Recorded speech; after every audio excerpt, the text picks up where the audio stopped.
안녕하세요. 김태훈의 현명한 투자자 방송 시작하겠습니다. 오늘은 인탑스에 대해서 말씀드리겠는데요. 인탑스는 기본적으로 삼성전자의 스마트폰 조립 회사입니다. 하청업체죠. 근데 이 업체는 조립에 관련해서 이런 양산을 하는 데 있어서는 기술력이 가장 뛰어난 업체 중에 한 곳이죠. 그래서 외국의 이제 대기업들의 위탁 생산을 많이 받고 있습니다.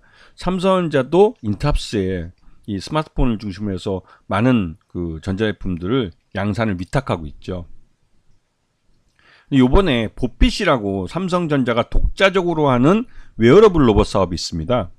삼성 그룹 내에서 이 레인보우 로보틱스를 인수하면서 로봇 사업을 레인보우 로보틱스로 다 모으려고 하는 그런 움직임과 또 한편으로는 삼성전자가 내부 사업부로 독자적으로 하고 있는 이 웨어러블 로봇하고 이 두 개의 별도의 로봇 사업이 삼성 그룹 내에서 진행되고 있는데, 그 삼성전자의 보핏이라고 불리는 이 웨어러블 로봇을 그러니까 시제품을 개발하고 양산하는 업무를 이 인탑스에서 대리를 했었죠.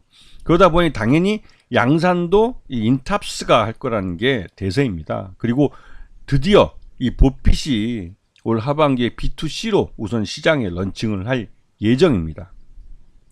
그래서 이 삼성전자는 독자적인 로봇 사업을 벌이고 있는데, 이게 바로 웨어러블 로봇 쪽이고, 이 웨어러블 로봇이 이 삼성전자의 일단은 독자적인 로봇 사업으로 계속 진행될 가능성이 큽니다.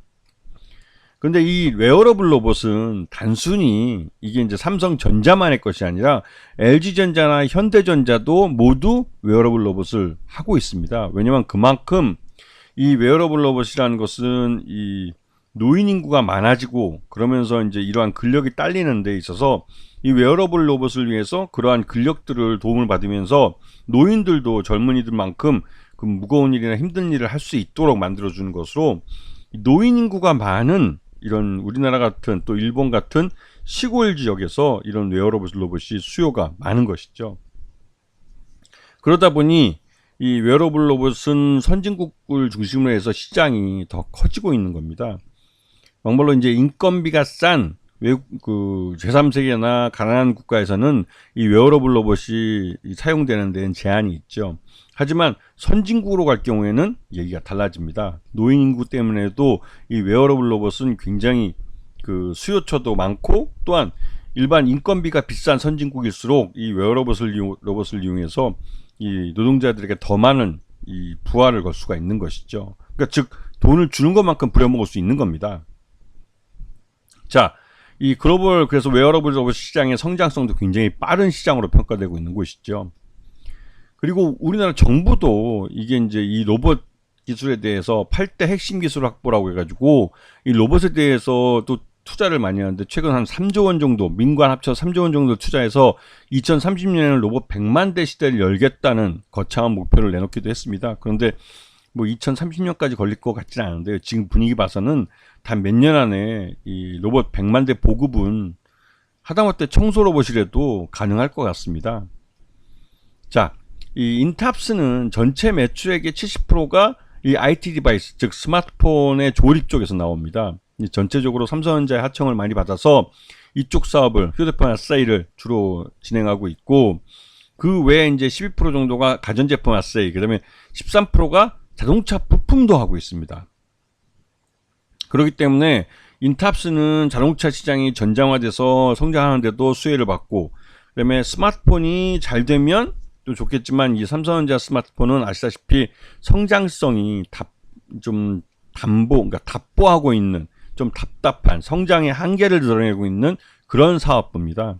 그러다 보니 삼성전자도 스마트폰 사업이 중국 업체들한테 따라잡혀서 결국은 그 시장에서 LG전자처럼 될 가능성이 높다라는 말이 나오는 게, 지금 현재 이제 이 스마트폰 사업에서 별로 이제 글로벌리 히트친 모델이 나오지 않고 있다는 게 이제 그런 이유가 되고 있는 것이죠. 당연히 그러다 보니 그 인탑스도 이 삼성전자 스마트폰을 위탁해서 그러니까 조립하는 것만으로는 이 사업의 계속성을 가져가기에는 점점 불안해지는 겁니다. 이럴 때 삼성전자 웨어러블 로봇 보핏을 위탁 생산하게 된 것이죠. 이거는 이 보핏이라는 시장은 삼성전자의 이 개발 노하우와 또 그다음에 인탑스의 양산 능력, 그리고 이 삼성전자의 글로벌 마케팅망을 통해서 판매가 될 것이기 때문에 나름대로 이 어느 정도 규모의 경제를 달성할 수 있을 거란 기대감이 있는 제품입니다. 그리고 장기적으로 이 보핏이 다양한 시리즈물이 나오고 후속으로 갈수록 이 종류도 많아지기 때문에 그렇게 되면 이 인탑스의 일감도 많아지는 결과가 되는 것이죠. 자, 2분기 실적 기준으로 봤을 때 전년 동기 대비해서 2분기 실적도 뭐 양호하게 나왔고, 또 영업이익은 다만 이제 비용적인 측면에서 이 소폭 줄어들긴 했습니다. 그리고 이 반기 순이익도 전년 대비해서 좀 괜찮게 나왔고요. 그래서 이 인탑스는 장기적으로도 이제 실적이 개선될 가능성이 높은 종목이기도 하죠. 그리고 최대주주 특수관계인 포함해서 38.61%로 지분을 갖고 있기 때문에 이 경영권도 확실하게 안정권을 지키고 있는 종목이기도 합니다.